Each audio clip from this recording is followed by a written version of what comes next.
Assalamualaikum warahmatullahi wabarakatuh. Perkenalkan, nama saya Tripuji Lestari. Saya dari Fakultas Ilmu Keperawatan Universitas Muhammadiyah Jakarta, kelas 4A. Nah, di sini saya akan menampilkan video tentang pengkajian dan penyuluhan perkembangan sehat jiwa pada usia dewasa muda atau awal. Selamat menyaksikan. Assalamualaikum. Waalaikumsalam. Selamat siang, Kakak. Ya. Perkenalkan, saya Tari. Saya mahasiswa Fakultas Ilmu Keperawatan Universitas Muhammadiyah Jakarta.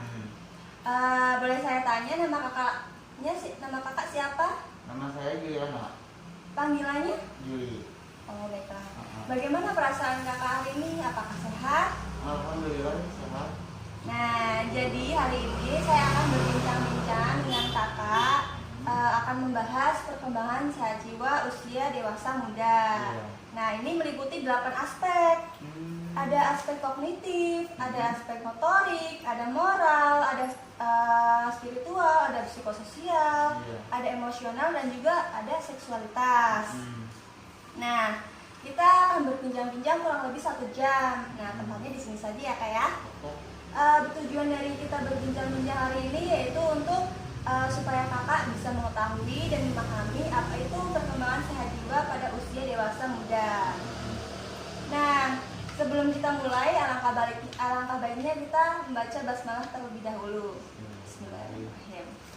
Nah, di sini ada format pengkajian ya, Kak. Iya. Ini nanti diisi, nanti saya akan bacakan pertanyaannya, tinggal kakak jawab saja ya. Iya. Nah, nama lengkap kakak siapa?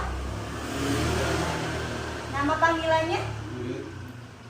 Alamat lengkapnya? Pada Jalan Kartini. Jalan Kartini. Umurnya berapa?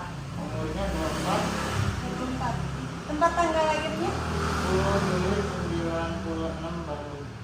Oh ya, jenis kelamin pria ya. Agamanya Islam. Iya. Nomor teleponnya? 1895 Ya, baik.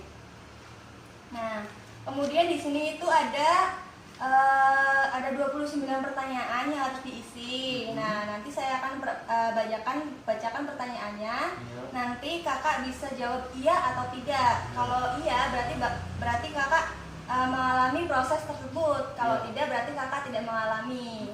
Nah, pertanyaan yang pertama, apakah kakak mampu memahami arti pasangan hidup dan pekerjaan? Iya. Ya. Mampukah kakak memilih informasi yang baik dan kurang baik? Iya. Nah, kemudian kakak mampu mengerjakan suatu pekerjaan atau melakukan sesuatu yang benar? Iya. Baiklah. Pertanyaan yang keempat, mampukah kakak menjalin hubungan dengan lawan jenis? Iya. Selanjutnya, keterampilan berbahasa lebih dikuasai daripada usia remaja? Iya. Ya. Keterampilan bahasa yang baik dan sopan? Iya. Nah, kakak memiliki keterampilan bahasa dan tutur kata yang baik? Iya. Ya. Terus keterampilan berbahasa yang mudah dipahami. Iya. Terus aspek spiritual nih, pencarian kepercayaan diri, kakak sudah memilikinya? Iya. Ya. Terus menjalankan sistem kepercayaan diri sendiri. Ya. Terus pertanyaan ke-11, pemikiran bersifat rasional, yaitu keyakinan atau kepercayaan terus dikaitkan dengan rasional. Nah, misalnya kakak sholat itu untuk apa, baca Al-Quran untuk apa, zakat untuk apa, sudah ya. Iya. Nah, kemudian moral, tidak melawan saat dinasihati atau diberitahu yang benar. Bertutur kata dengan baik dan tidak kasar. Kemudian menghormati orang tua dan menghargai yang muda. Terus apakah kakak mampu menjaga perasaan orang sekitar? Insyaallah iya. Alhamdulillah. Kemudian pertanyaan selanjutnya, kakak menerapkan perilaku yang baik? Insyaallah. Kemudian mampukah kakak menunjukkan interaksi dengan orang sekitar? Iya. Ya.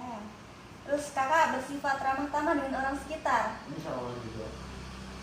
Nah, kemudian mampu kakak mengambil resiko terhadap keputusannya. Ya. Ya. Kakak biasanya mencoba tantangan yang baru. Ya, Pak. Ya. Kakak bertanggung jawab dalam mengambil keputusan. Ya, insya Allah. Kemudian pertanyaan yang nomor 22 ini menyangkut emosional. Nah, mampukah kakak menahan ego? Ya. Egois ya. Kakak mampu mengendalikan perasaan pribadi. Insya Allah ya. Apakah kakak mampu menerima kritik dan saran dari orang lain tanpa emosi? Insya Allah ya juga. Ya. Kemudian bertanggung jawab terhadap usaha-usaha pribadi. Ya. Terus mana yang pantas dan tidak pantas? Tahu mana yang pantas ya. Kemudian kita ke aspek seksual. Nah, yang pertama, apakah kakak mulai memikirkan untuk menjalin hubungan dengan lawan jenis? Ya. Apakah kakak sudah mulai memikirkan untuk berumah tangga dan memiliki keturunan? Nah, apakah kakak sudah mulai ketertarikan seksual dengan lawan jenis? Ya, pertanyaan sudah selesai ya kak. Ya. Dan ini ada 29 pertanyaan. Nah, 29 pertanyaan ini kakak sudah jawab 29-nya itu iya. Nah, berarti tandanya kakak itu termasuk sehat jiwa pada usia dewasa muda. Nah, kemudian ini ada materi dari 8 aspek yang tadi saya bicarakan di awal. Nah, sebelum kita masuk ke materi yang pertama nih,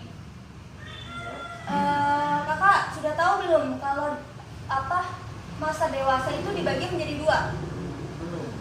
Nah, masa dewasa itu dibagi menjadi dua. Yang pertama itu pada dewasa awal atau dewasa muda. Nah, yang kedua itu dewasa tua atau dewasa akhir. Nah, dewasa awal atau dewasa muda itu kisaran umur 18 sampai 40 tahun. Nah, usia dewasa tua atau akhir itu 41 sampai 60 tahun. Ya. Nah, sisanya 61 ke atas itu sudah termasuk lansia. Ya. Nah, kita langsung saja ya ke aspek yang pertama. Nah, di sini nih ada aspek kognitif. Kakak bisa lihat ya. Kakak bisa baca juga. Nah, aspek kognitif ini pada dewasa awal itu kemampuan berpikir kritis itu meningkat secara teratur selama usia dewasa awal dan juga dewasa akhir. Nah, pengalaman pendidikan formal dan informal, pengalaman hidup, dan kesempatan untuk bekerja dapat meningkatkan konsep diri. Nah, yang dimaksud konsep diri itu pandangan terhadap diri sendiri, kebanggaan terhadap diri sendiri. Kayak gitu. Nah, contohnya nih, ini banyak sekali profesi-profesi ini. Misal kakak bekerja di perusahaan ternama dengan gaji besar, sudah menjadi karyawan tetap. Nah, itu bisa menjadi konsep diri, menjadi harga diri kakak, menjadi pandangan diri kakak untuk bisa membanggakan diri kakak sendiri gitu.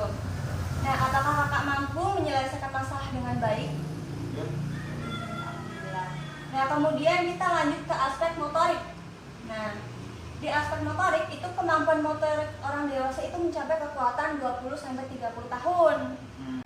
Nah, dengan kondisi fisik yang baik dan kesehatan yang baik itu kemampuan motorik itu bisa berhubungan dengan positif. Nah, kondisi fisik yang kuat dan kesehatan yang baik itu memungkinkan orang dewasa mempunyai kemampuan motorik yang baik, cenderung akan menyelesaikan dengan baik pekerjaannya. Nah, misalnya tuh, ini di gambar nih ada seorang dewasa muda, dia segalanya tuh dia kerjain, telepon lah, mengerjakan sesuatu nih di laptop atau apa nih dalam satu waktu. Nah, kalau dewasa muda itu apapun yang dikerjakan itu bisa meningkatkan produktivitas. Nah, apabila kalau sudah semakin tua usianya, produktivitas pekerjaan itu jadi semakin menurun. Nah, kesehatan juga kan berkurang. Ya, nah, kemudian kita lanjut ke aspek bahasa. Nah, di aspek bahasa di rentang usia 20 tahun ke atas atau masa dewasa, perkembangan bahasa itu ditandai dengan semakin kompetennya manusia dalam menggunakan bahasa verbal maupun bahasa nonverbal. Nah, bahasa verbal itu seperti kita lagi berkomunikasi. Nah, bahasa nonverbal itu kayak gerakan supaya kita lebih bisa apa ya? Bisa memahami, bisa ya berkesinambungan bisa memahami. Nah, apakah kakak mampu memahami apa yang disampaikan orang lain? Ya. Ya, alhamdulillah bagus ya kak ya. Kemudian kita lanjut ke aspek spiritual. Nah, di aspek spiritual ini, pada tahap ini individu mengalami proses perkembangannya dengan melanjutkan pencarian identitas spiritual, memikirkan untuk memilih nilai dan kepercayaan mereka yang dipelajari saat anak-anak, dan berusaha melaksanakan sistem kepercayaan mereka sendiri. Nah, kebanyakan orang semakin dewasa orang tersebut, tingkat spiritualnya itu biasanya semakin meningkat, semakin taat kepada Tuhan, kepada yang menciptakan. Seperti itu. Nah, apakah kakak menjalankan sistem kepercayaan diri sendiri? Ya, insya Allah. Ya, alhamdulillah. Nah, kemudian di sini ada aspek moral. Nah, apakah kakak sudah tahu aspek-aspek apa yang terjadi pada perkembangan aspek moral ini pada usia dewasa muda? Belum ya? Iya. Jadi mari kita lihat ya. Nah, tingkat konvensional itu terdiri dari 2 tahap dalam perkembangan moral dan murni melihat diri dalam bentuk egosentris. Nah, pada tahap pertama, individu itu memfokuskan diri pada konsekuensi yang langsung dari tindakan mereka yang rasakan sendiri. Nah, contohnya, suatu tindakan itu dianggap suatu moral bila orang yang melakukannya itu dihukum semakin berat hukumnya, semakin salah tindakannya. Berarti mereka kayak dia menanam juga dia menghasilkan, seperti itu. Nah, kemudian tahap yang kedua itu menempati posisi apa untungnya buat saya. Nah, definisikan ini dengan apa yang diminatinya. Nah, pada tahap ini kurang menunjukkan perhatian pada kebutuhan orang lain, hanya sampai tahap bila kebutuhan berpengaruh untuk diri sendiri. Nah, contohnya nih, kakak membantu saya juga harus membantu kakak. Kakak mengerjakan pekerjaan saya juga harus berusaha membantu pekerjaan kakak, seperti itu. Nah, apakah kakak mampu menjaga perasaan orang sekitar tanpa egosentris? Mampu. Ya, kemudian kita lanjut ke aspek psikososial ya kak ya. Nah, mari kita lihat perkembangan psikososial pada usia dewasa awal atau muda. Nah, pada masa dewasa awal, perkembangan psikososial itu berhubungan dengan kemampuan individu untuk menempatkan dan memisahkan antara tugas pribadi dan tugas sosial. Nah, dewasa awal itu biasanya terperangkap antara keinginan untuk memperpanjang rasa yang tidak bertanggung jawab sewaktu remaja. Tapi ini juga dianggap sebagai orang dewasa. Nah, individu dewasa awal itu harus mempunyai keputusan terhadap karir, pernikahan, dan orang tua. Nah, seperti yang ada di gambar ini, mereka bisa bisa memisahkan kepentingan pribadi dengan kepentingan sosial. Nah, seperti ini nih, mereka memiliki tugas seorang ibu, tapi mereka juga memiliki tugas untuk bersosialisasi. Nah, jadi mereka membawa anak-anaknya sekalian mengasuh, sekalian juga bersosialisasi dengan orang banyak. Nah, seperti itu. Nah, kemudian kita langsung lanjut ke aspek yang ketujuh, yaitu aspek emosional. Nah, sebelumnya kakak apakah sudah tahu perkembangan apa saja pada tahap emosional pada usia dewasa muda? Baik, saya jelaskan ya. Nah, menurut Anderson, dalam Napier itu ada beberapa ciri-ciri orang dewasa awal. Nah, yang pertama itu berorientasi pada tugas, bukan pada diri atau ego. Nah, minat orang matang berorientasi pada tugas-tugas yang dikerjakan dan tidak condong pada perasaan-perasaan diri sendiri atau untuk kepentingan pribadi. Nah, yang kedua itu tujuan-tujuan yang jelas dan kebiasaan yang efisien. Nah, seseorang yang matang itu memiliki tujuan-tujuan yang ingin dicapai secara jelas dan tujuan-tujuan itu dapat didefinisikannya. Nah, yang ketiga itu mengendalikan perasaan pribadi. Nah, seorang dewasa itu bisa mampu mengendalikan perasaan pribadi tanpa adanya egosentris. Nah, kemudian ini kita lanjut aja ke aspek yang terakhir, yaitu aspek seksual. Nah, seseorang digolongkan dalam usia dewasa awal itu berada tahap hubungan hangat, dekat, dan komunikatif dengan atau tidak melibatkan kontak seksual. Nah, dalam hal ini bila gagal dalam bentuk keintiman, maka ia akan mengalami apa yang dimaksud isolasi. Nah, yaitu merasa tersisihkan dari orang yang lain, kesepian, menyalahkan diri sendiri karena berbeda dengan orang lain. Nah, perkembangan seksual dari masa dewasa awal itu meliputi antara dua, heteroseksual dan homoseksual. Nah, yang pertama itu heteroseksual. Nah, di sini. Nah, heteroseksual itu ketertarikan seksual atau kebiasaan seksual orang-orang yang berbeda dengan jenis kelamin. Nah, memiliki ketertarikan yang berbeda. Misal, dia punya kesukaan yang berbeda. Saya suka ini, dia memiliki suka yang itu, jadi dia tertarik. Nah, mungkin saya perempuan, dia laki-laki, saya tertarik nih karena beda. Seperti itu. Nah, kemudian homoseksual yaitu orang yang memiliki suatu perasaan menjadi kelompok sosial yang memiliki label sama. Nah, biasanya itu kalau homoseksual itu orang-orang ngatain itu pada dengan sebutan gay atau lesbian. Nah, kenapa bisa sampai seperti itu? Biasanya itu karena adanya pergaulan bisa di waktu dewasa itu yang tidak sesuai dengan perkembangannya. Nah, misal nih pada usia remaja anak laki-laki malah mainnya sama anak perempuan. Jadi kebiasaan-kebiasaan perempuan itu jadi tertular.